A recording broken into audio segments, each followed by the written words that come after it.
Morning friends. Telangana ప్రభుత్వ పాఠశాలలపై CM Revanth Reddy గారు ఒక కీలక ప్రకటన చేసినట్టు పేపర్‌లో వచ్చింది. సో, ఆ న్యూస్‌లో ఏమొచ్చిందో ఒకసారి మనం చూద్దాం. తెలంగాణ ప్రభుత్వం ప్రస్తుతం ఉన్న 27,000 ప్రభుత్వ పాఠశాలలను 4,000 క్లస్టర్ పాఠశాలలకు పరిమితం చేసే దిశగా చర్యలు తీసుకుంటుందని ప్రకటించారు. సో, దీంట్లో ఏమేమి కవర్ చేస్తారు అంటే, నర్సరీ నుంచి ఇంటర్ వరకు ఉచిత విద్య, విద్యార్థులకు ఉచిత శిక్షణ, రవాణా, బస్ సౌకర్యం, బ్రేక్‌ఫాస్ట్, లంచ్ అన్నమాట. ప్రతి క్లస్టర్‌కు ఒక పెద్ద నాణ్యమైన పాఠశాల ఏర్పాటు చేస్తారన్నారు.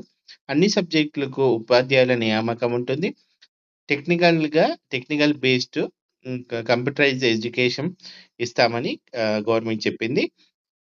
ప్రభుత్వం చెప్తున్న కొన్ని కారణాలేందంటే, అనేక ప్రభుత్వ పాఠశాలలు ఒకే ఉపాధ్యాయులు పనిచేస్తున్నారు.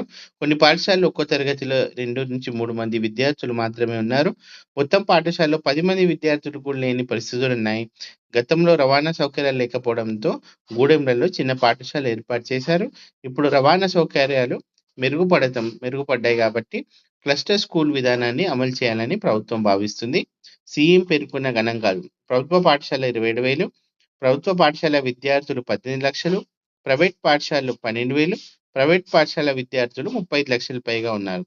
ఉపాధ్యాయులకు విదేశీ శిక్షణ కూడా ఇస్తున్నామని చెప్పారు. ఇప్పటికే 100 మంది ఉపాధ్యాయులను విదేశాలకు పంపారు.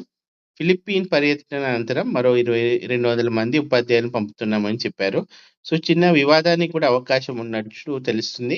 గ్రామీణ ప్రాంతాల్లో పాఠశాల విలీనం లేదా మూసివేత జరిగే అవకాశం ఉందని కొంతమంది భయపడుతున్నారు. ఉపాధ్యాయ సంఘాలు కొన్ని అబద్ధాలు చెప్తున్నట్టు వినిపించింది. పేద విద్యార్థుల విద్యా ప్రాప్యతపై చర్చ జరిగే అవకాశం ఉంది.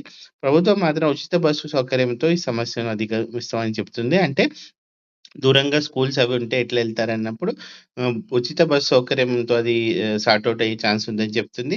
సో, మెయిన్ కన్‌క్లూజన్ ఏందంటే, 27,000 చిన్న ప్రభుత్వ పాఠశాల స్థానంలో 4,000 నాణ్యమైన క్లస్టర్ పాఠశాలను ఏర్పాటు చేసి, నర్సరీ నుంచి ఇంటర్ వరకు ఉచిత విద్య, అల్పాహారం, భోజనం, ట్రాన్స్‌పోర్టేషన్ అందించాలన్నది తెలంగాణ ప్రభుత్వ లక్ష్యమని సీఎం రేవంత్ రెడ్డి గారన్నారు. సో, ఇలాంటి డెసిషన్ మరి డెఫినిట్‌గా యూజ్ అవుతుందా? లేదా? మీ ఒపీనియన్ ఏంటో కామెంట్‌లో చెప్పండి. ఈ విషయం అందరికీ షేర్ చేయండి. Kindly do appreciate my work. Thank you very much.